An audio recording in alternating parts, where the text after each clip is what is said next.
Bienvenue sur les cours de Jean-Phi pour un chapitre consacré aux approximations de fonctions continues. Soit par des polynômes trigonométriques, ce sera le théorème de Weierstrass, soit par des polynômes de Bernstein, ce sera le théorème de Stone-Weierstrass.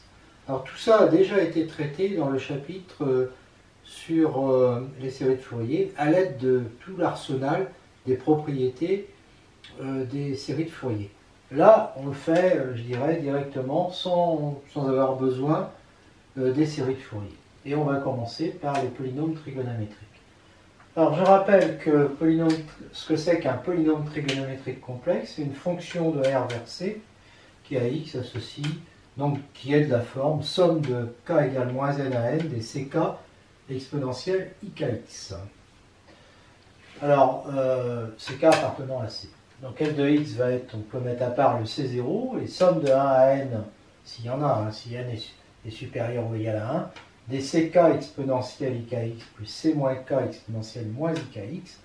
Et là, on peut remplacer exponentielle ikx par cosinus kx plus i sinus kx, exponentielle moins ikx par cosinus kx moins i sinus kx. On regroupe les cosinus, ça fait ck plus c moins k, que j'appelle ak.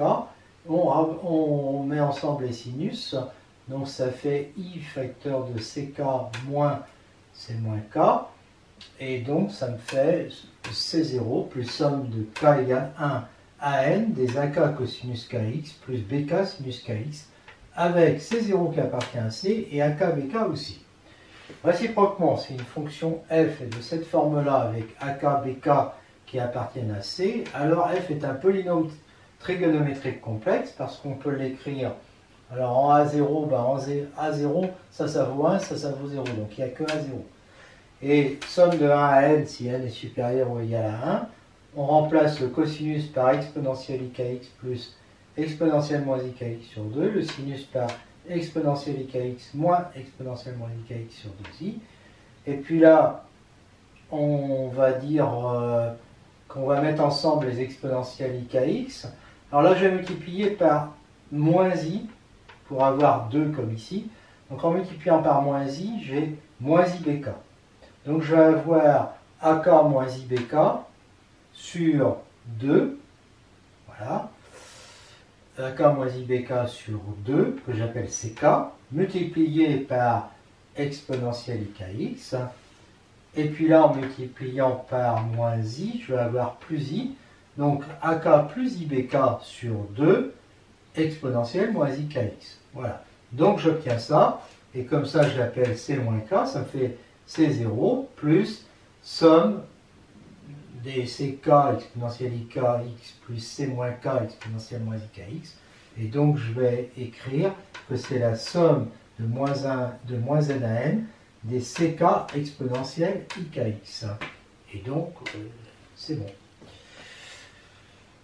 C'est bien un polynôme trigonométrique. Et inversement, alors, alors non, c'est une remarque que je vais faire. Une remarque, si ici, les C0 appartiennent à R, et que pour k supérieur ou égal à 1, C moins k est le conjugué de CK, alors C0 appartient à R, et les AKBK que j'ai trouvé ici appartiennent à R. Démonstration C moins K égale CK bar. Donc C moins K est égal à CK bar. Donc AK va être égal à 2 parties réelles de CK. Alors voyons ça. AK c'est CK plus C moins K. Et comme C moins K c'est CK bar, ça fait CK plus CK bar. Donc ça fait effectivement 2 parties réelles de CK, donc ça appartient à R. Et lui, ça fait, alors CK moins CK bar, ben, ça fait I partie imaginaire de CK, 2I partie imaginaire de CK, mais qui va être multiplié par I, d'accord? Donc I fois 2I, ça fait moins 2 partie imaginaire de CK, et ça appartient à R. Et donc c'est bon. Et réciproquement, si on se donne ça et que les AK et BK appartiennent à R, alors C0 appartient à R, Et ck bar est toujours, enfin c moins k est égal à ck bar. Alors ça c'est évident aussi parce que C0, bah, si A0 appartient à R, C0 appartient à R. Et puis ici, AK moins IBK sur 2, c'est CK. Et ici, j'ai bien exactement le conjugué de celui-là. D'accord? Donc j'ai bien C moins K qui est égal à CK bar. Propriété pour n appartenant à n, soit phi n l'application de R vers C qui à t fait correspondre à 1 sur in cosinus de t sur 2 à la puissance 2n, où in est égal à l'intégrale de moins pi à pi de cosinus t sur 2 à la puissance 2n dt. Alors phi n est paire continue de pi périodique. Somme de moins pi à pi des phi n est égale à 1, et in est égal à pi sur 2 à la puissance 2n moins 1, n parmi 2n, et phi n est un polynôme trigonométrique. Démonstration, bon, il est évident qu'elle est paire puisque le cosinus est paire, qu'elle est continue puisque le cosinus est continu, 2 pi périodique, ben, alors là c'est un peu plus compliqué, j'aurais pu le mettre. C'est-à-dire si je remplace t par t plus 2 pi, ça va me faire t sur 2 plus pi. Donc le cosinus va être opposé. Mais donc j'ai trouvé moins cosinus de t sur 2. Mais comme c'est à la puissance 2n, ça fera pareil. Donc c'est 2 pi périodique. In est positif, ben, c'est évident que c'est positif. Somme de moins pi à pi des phi n, ben, ça c'est une constante, donc on le sort de l'intégrale. Et puis ça c'est justement in, donc ça fait in sur in égale. Pour démontrer ça, ben, on linéarise le cosinus 2n, donc cosinus de t sur 2 à la puissance 2n. Ben, le cosinus, c'est ça, à la puissance 2n. Donc on se retrouve avec ça, et puis là, une somme de k parmi 2n, ça à la puissance k, ça à la puissance 2n moins k. Et donc, je vais sortir, non, je ne vais pas le sortir tout de suite, ça fait, je simplifie ça, qui me fait i n moins k t, hein, c'est facile de le vérifier, parce que t sur 2 est facteur de 2n moins k, c'est-à-dire 2n moins 2k, comme on divise par 2, ça fait n moins k. Ensuite, je sors le terme en k égale n, qui fait n parmi 2n, et là ça fait exponentielle 0, donc 1, donc ça fait ça. Et il me reste la somme de k égale 0 à n-1 plus la somme de n plus 1 à 2n. Donc je ne touche pas à la première somme, donc qui est égale à ça. Et la deuxième, je fais le changement j égale 2n moins k, bon, ce qui revient à remplacer ici k par 2n moins k. D'accord? Donc ça fait ça. Mais ça, 2n moins k parmi 2n, c'est pareil que k parmi 2n, parce que k plus 2n moins k, ça fait 2n. Ça fait ça. Et donc, je me retrouve... Alors, je me retrouve que là, je peux factoriser k parmi 2n. Il est facteur de ça plus ça, c'est-à-dire de 2 cosinus n moins k t. Et donc, j'ai ça. Alors maintenant, si je fais j égale n moins k, ça nous fait donc 1 sur 2 à la puissance 2n, n parmi 2n. Et là, ça fait à ce moment-là la somme de j égale 1 à n de n moins j parmi 2n cosinus jk. Hein, pour avoir j. Donc in est égal, alors in j'intègre. Comme j'intègre, et comme j'ai vu que j'intègre quelque chose qui est pair, ça fait deux sommes.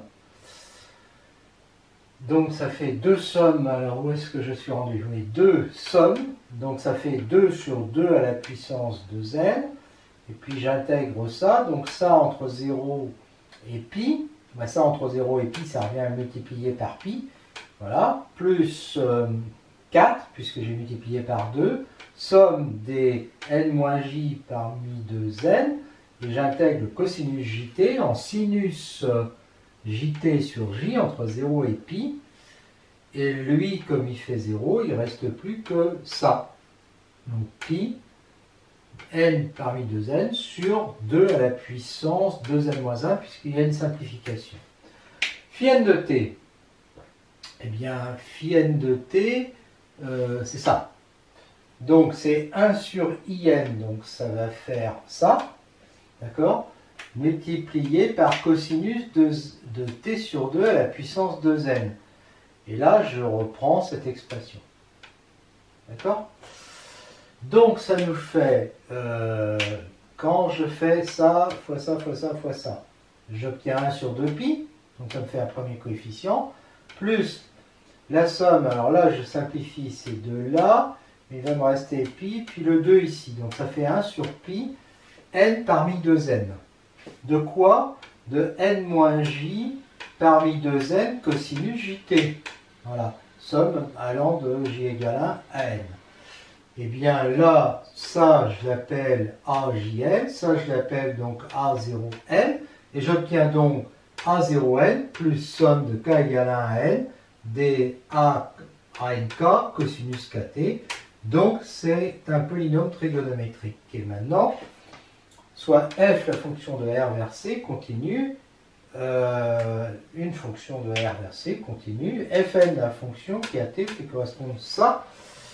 D'accord? Eh bien, Fn est un polynôme trigonométrique. Ça, c'est une convolution, ça s'appelle. Hein. Donc, Fn de t. Ben, Fn de t, ça va être somme de moins pi à pi de f de u, et je remplace phi de t moins u. Il n'y a pas une erreur là-dedans, c'est pas phi. C'est phi n, hein, pardon. Phi n de t moins u, bah, phi n de t moins u, c'était ce truc-là. Donc ça fait, phi n, c'est la somme des a n k cosinus de k phi n de t moins u, donc k t moins u tu. Voilà. Alors je l'ai cosinus a plus b, plus exactement a moins b ici. Donc cosinus A, cosinus B, plus sinus A, sinus B. Là-dedans, il y a des trucs qui dépendent de U, puis des trucs qui ne dépendent pas de l'intégration. Donc ça, par exemple, je peux le sortir. Ça, je peux le sortir. Il va rester des f de U cosinus KU, puis des f de U sinus KU. D'accord? Donc ça fait somme de 0 à n de... Alors, il va y avoir des alpha K cosinus KT, hein, parce que je sors ça, plus bêta K sinus KT. Et qu'est-ce qui reste là? Ben, il reste alpha k, il va rester, où alpha k est égal à ANK, intégrale de f de u, cosinus KU, du. Et puis l'autre, le bêta k, ça va être ANK, somme de, donc je peux le mettre sous l'intégrale si je veux, somme de moins pi à pi, de f de u sinus ku du. Voilà. Et donc, ça veut bien dire que Fn est un polynôme trigonométrique.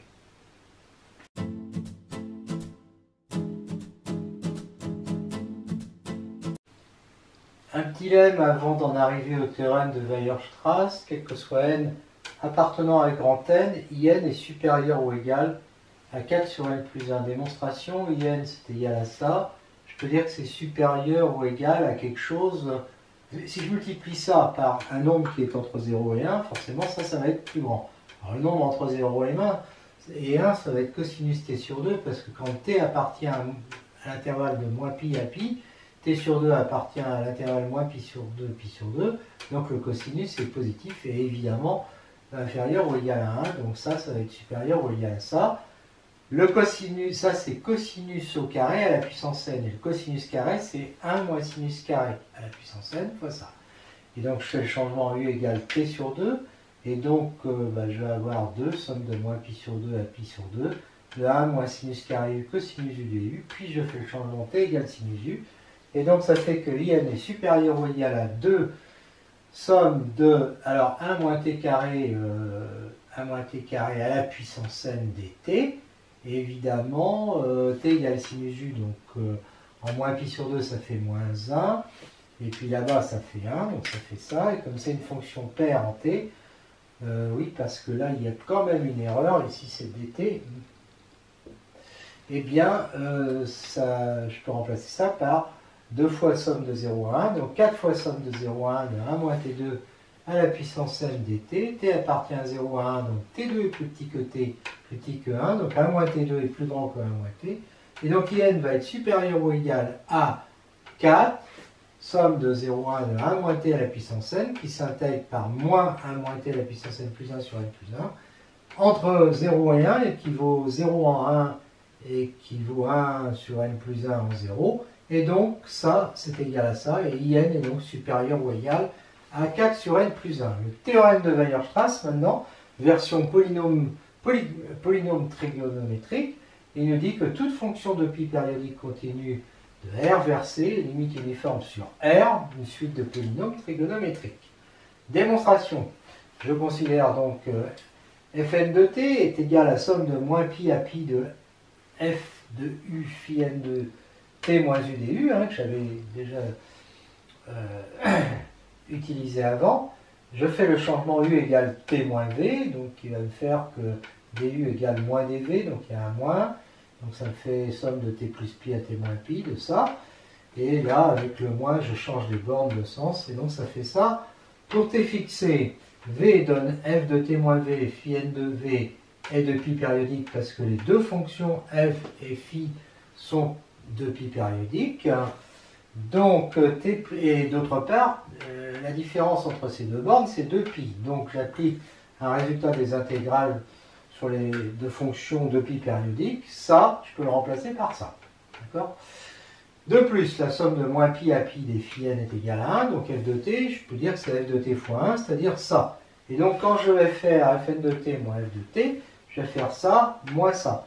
Et donc ça va me faire valeur absolue de fn de t moins f de t égale valeur absolue de somme de moins pi à pi de ça fois phi n de v. Donc je fais passer la valeur absolue à l'intérieur, donc c'est inférieur ou égal.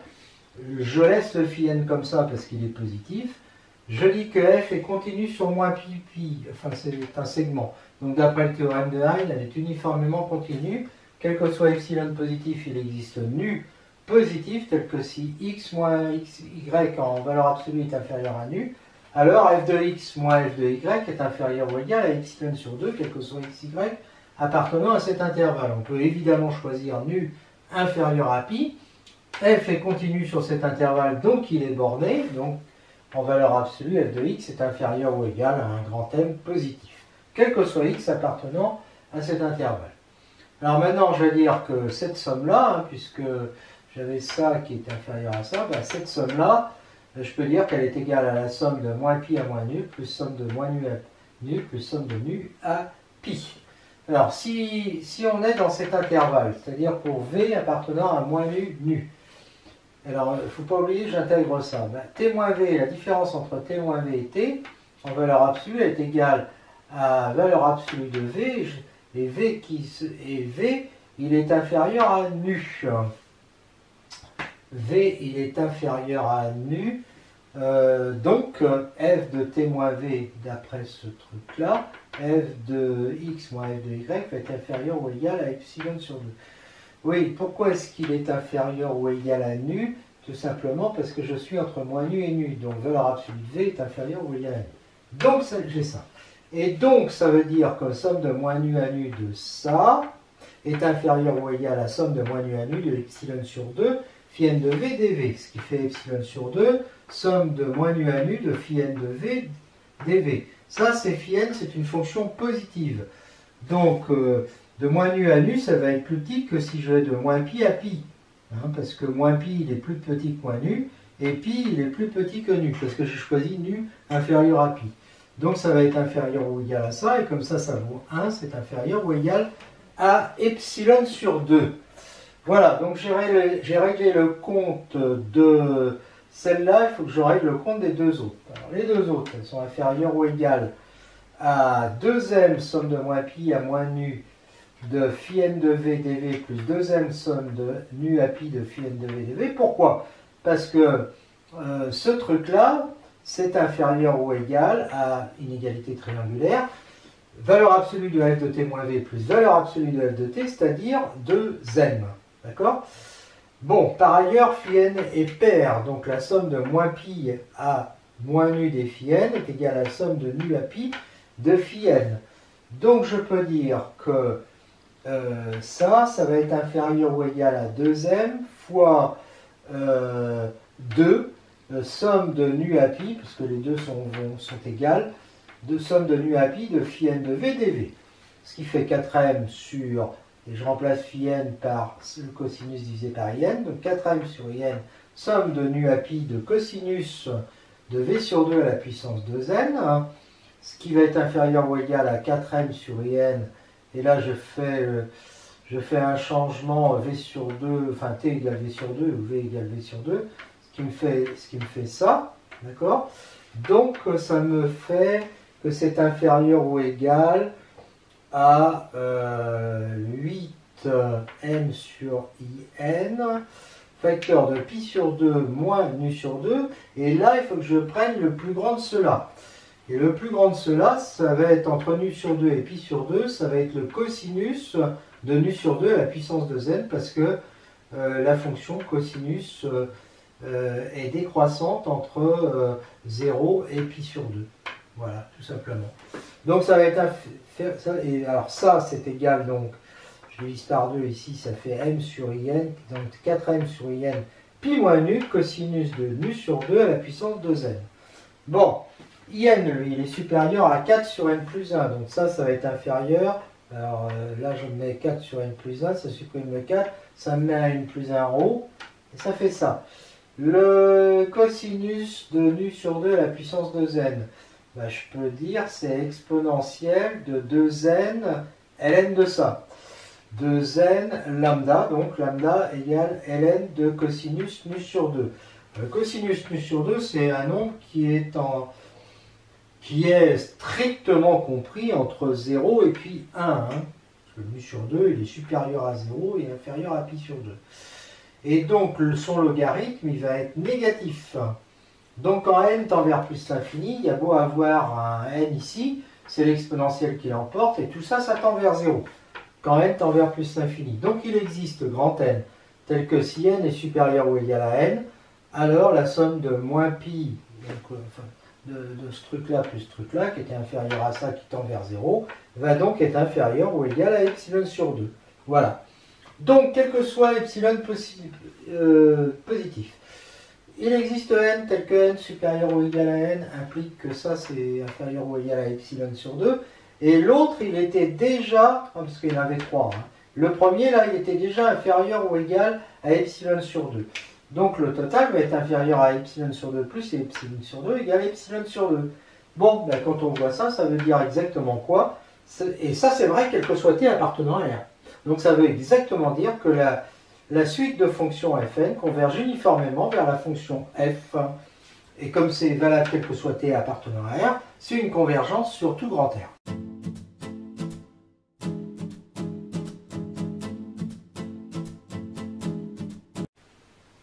On va démontrer un lemme qui nous servira à démontrer le théorème de Stone-Weierstrass.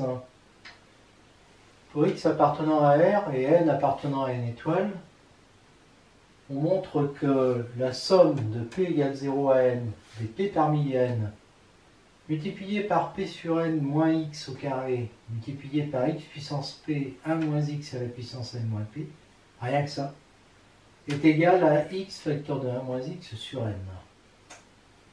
Allons-y, p sur n moins x au carré, bah, c'est égal à ça. Et je vais appeler alpha, qui est égal à somme de p égale 0 à n. Et je décompose en 3 termes qui proviennent de ça. D'accord? Donc le premier terme, ça va être alpha 1, qui va être la somme des p parmi n, x2, xp, 1 moins x à la puissance n moins p. Et donc je mets le x2 devant, puis là je reconnais le binôme de Newton, et x plus 1 moins x à la puissance n, et donc ça fait x2. Ça, c'était le plus facile. Bon, alpha 2, lui, il va provenir du double produit. Donc ça va être la même somme avec à la place du x2, moins 2p sur n x. Donc ça fait ça. Alors, je remarque que... Alors, tout d'abord, là, le premier terme, on peut le supprimer, parce que pour p égale 0, ça fait 0, donc on peut très bien commencer par 1. C'est ce que je vais faire d'ailleurs.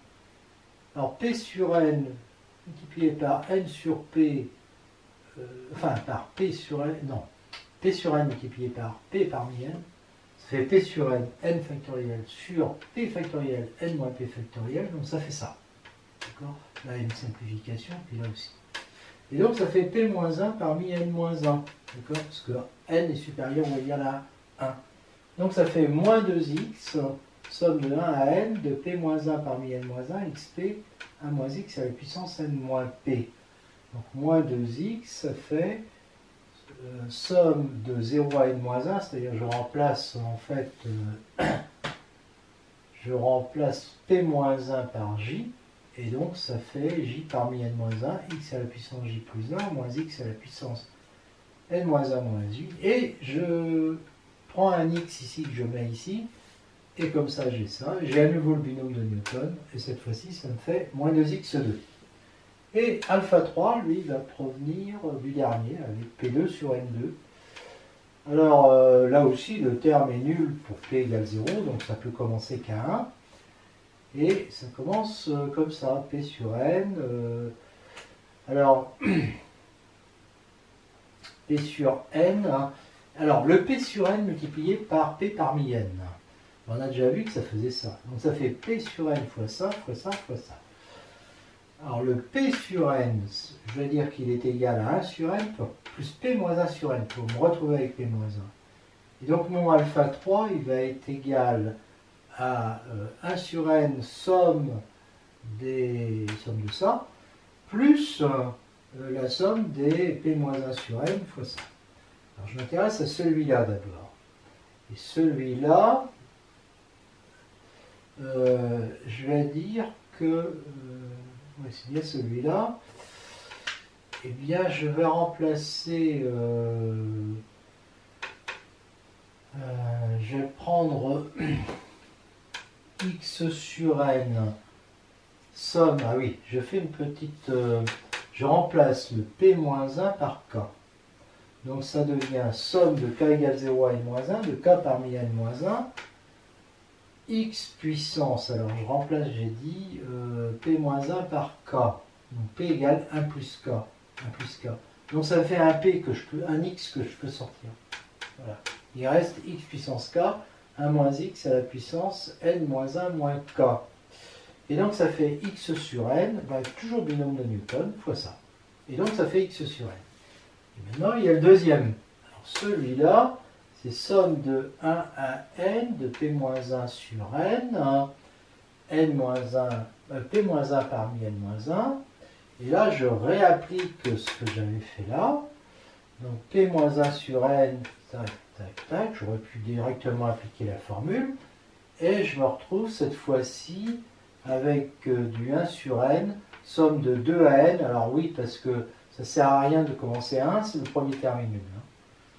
Et là, j'ai des sommes de n-1 factoriel sur p-2 factoriel, n-p factoriel, xp à moins x à la puissance n-p, et là, je reconnais p-2 parmi n-2, et je sors un n-1 que j'ai en trop, ça me fait ça.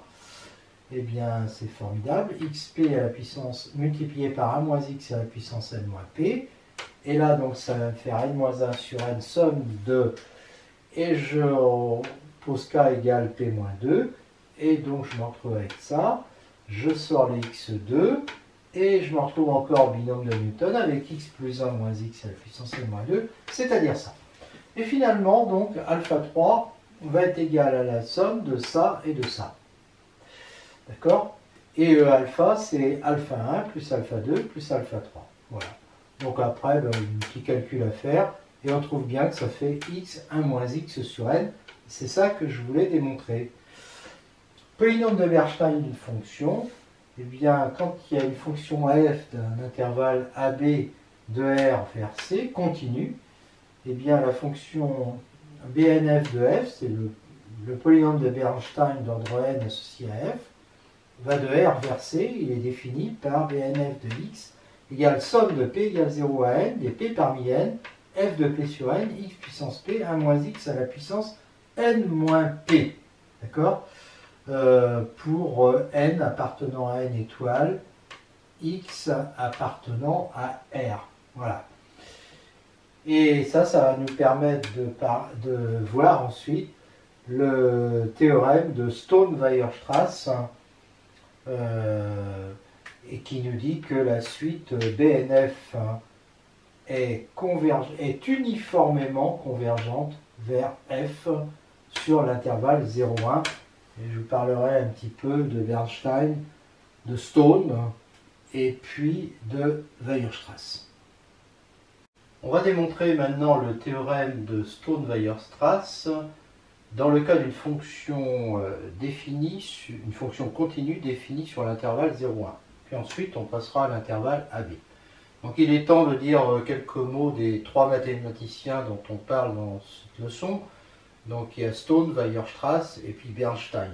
Alors Stone, c'est un Américain du XXe siècle qui a travaillé essentiellement en topologie, donc en analyse sur les fonctions. Weierstrass, c'est un très grand mathématicien allemand du XIXe siècle, dont les travaux portent sur les intégrales, les séries, les déterminants, la convergence. Et puis le russe Bernstein, qui est né fin du XIXe siècle et qui a travaillé au XXe siècle, qui est un élève de Cantor et qui a travaillé comme Cantor sur la théorie des ensembles.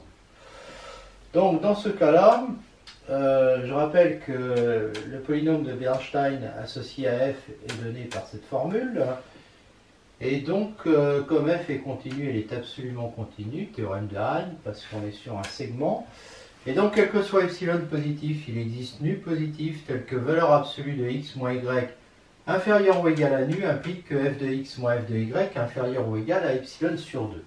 Je m'intéresse à Sx égale BNF de x moins f de x. Donc ça fait ça moins f de x fois 1. Alors en fait, le 1, je vais le remplacer par ça. Pourquoi? Parce que ça, c'est le théorème, c'est le binôme de Newton. Ça, c'est exactement x plus 1 moins x puissance n qui fait 1. Donc je remplace, je dis que f de x c'est f de x fois ça, puisque ça fait 1. Donc ce S de x, bah là du coup je vais pouvoir mettre p parmi n xp 1 moins x à la puissance n moins p en facteur de f de p sur n moins f de x. Et je vais séparer ça en deux sommes. Une somme où on trouve les p vérifiant p sur n moins x inférieur ou égal à nu, et une somme, alors éventuellement vide s'il n'y en a pas, et puis une autre où ils sont p sur n moins x en valeur absolue supérieure à nu, éventuellement 0, pardon, pas vide, et éventuellement 0 s'il n'y en a pas. Alors, si p sur n moins x est inférieur ou égal à nu, bah, on a f de p sur n moins f de x qui est inférieur ou égal à epsilon sur 2.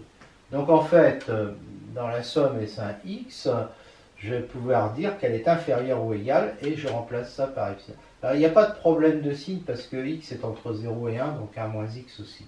Donc ça va être inférieur ou égal à epsilon sur 2. Somme de, bah, puisqu'ils sont tous positifs, si j'en mets davantage, c'est-à-dire si je mets tous les p de 0 à n, ça sera encore plus grand, donc j'ai le droit de remplacer par ça. Et ça, c'est le binôme de Newton, fait x plus 1 moins x à la puissance n, et donc ça fait 1, et donc ça veut dire que S1x en valeur absolue est inférieur ou égal à epsilon sur 2. Alors S de x, lui, c'est avec ces termes-là. Eh bien, lui, je peux toujours dire que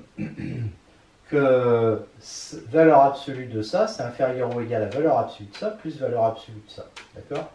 Et là, j'utilise maintenant le fait que comme elle est continue sur 0,1, elle est bornée. Donc les f de x en valeur absolue sont inférieurs ou égales à un certain m. Donc ça va être inférieur ou égal à 2m, je le sors, hein, et ça nous fait ça.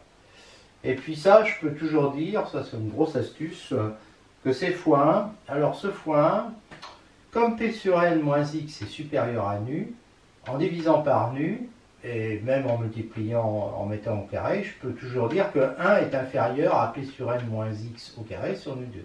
Donc ça, je peux dire que c'est inférieur à ça. Donc je ne vais pas me gêner. Je vais dire que ça va être inférieur, et là je rends le 1 inférieur à ça, d'accord? Et puis je fais comme tout à l'heure, puisque tout est positif là-dedans, bah, je peux dire que cette somme, elle est inférieure ou égale à la somme qui va de 0 à n. Donc ça va me faire 2m sur nu2, somme de p égale 0 à n de p parmi n, p sur n moins x au carré, x puissance p 1 moins x. Et là je retrouve le truc que j'avais dans le lemme précédent, Donc je sais qu'il est égal à x vecteur de 1 moins x sur n. Et donc ça me fait 2m sur nu au carré, x1 moins x sur n. Bon. Ouais. Donc je prends cette fonction, u de x égale x vecteur de 1 moins x, qui est égal à ça. Bon, je fais une étude rapide, hein, c'est une parabole qui est comme ça. Et donc je vois que elle est majorée par un quart. Et donc je rends ça inférieur ou égal à 2m sur nu2 fois 1 quart fois 1 sur n. Donc ça fait ça. Et ça tend vers 0 quand n tend vers plus l'infini. Donc il existe grand n tel que n supérieur ou égal à grand n implique que s de x soit inférieur ou égal à epsilon sur 2, quel que soit x appartenant à 0,1, parce qu'il n'y a plus d'x là. Hein.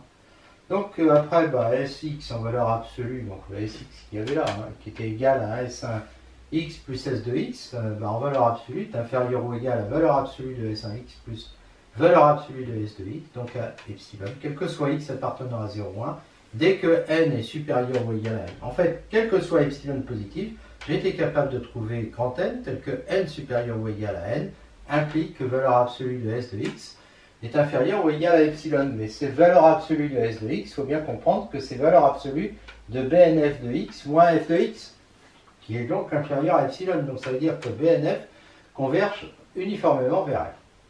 Alors maintenant, on peut élargir le théorème de Stone-Weierstrass à l'intervalle AB, donc en direction de R ou C, j'ai mis R ici, mais ça peut être C. Hein. Alors, elle est limite uniforme d'une suite de polynômes sur AB. Eh bien, on considère phi l'application de t qui a t appartenant à 0,1 associe a plus t vecteur de b moins a appartenant à AB. Bon, il est classique, hein, c'est un C infini difféomorphisme. Et dire qu'on a x égale a plus t vecteur de b moins a, ça équivaut à dire évidemment que t est égal à x moins a sur b moins a. Soit g, la fonction de 0,1 à c, qui à t fait correspondre g rond phi de t. Donc elle existe bien parce que phi de t, ça appartient à AB. Donc je peux lui appliquer, c'est f rond phi de t. Donc je peux lui appliquer f. G est continu, parce que phi est continu et que f est continu. Donc il existe une suite Pn de polynômes, tels que Pn converge uniformément vers G. Donc quel que soit epsilon positif, il existe n, tel que n supérieur ou égal à n, implique que Pn de t moins G de t est inférieur ou égal à epsilon, quel que soit t appartenant à 0,1.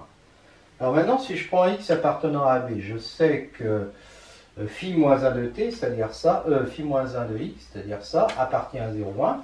Donc, comme il appartient à 0,1, je peux appliquer ça, Pn de x moins a sur b moins a, moins g de x moins a sur b moins a en valeur absolue est inférieur ou égal à epsilon, quel que soit x appartenant à AB. Soit Qn, le polynôme qui a x appartenant à R, hein, associe Pn de x moins a sur b moins a. Ça va être si Pn c'est la somme des AK x à la puissance k, celui-là ça va être la somme des AK x moins a puissance k sur b moins a, mais on voit bien que c'est un polynôme, hein, c'est composé de polynômes. Donc Qn hein, est un polynôme et il fait avoir, je remarque que g de x moins a sur b moins a, c'est g rond phi moins 1 de x, c'est-à-dire f rond phi moins 1, c'est-à-dire f de x. Donc quel que soit epsilon positif, il existe n, grand n, tel que n supérieur ou égal à n, implique que Qn de x moins, et ça je viens de dire que c'était f de x, est inférieur ou égal à epsilon, quel que soit x appartenant au segment AB. Donc j'ai bien la suite de polynômes Qn qui convergent uniformément vers la fonction f sur l'intervalle AB.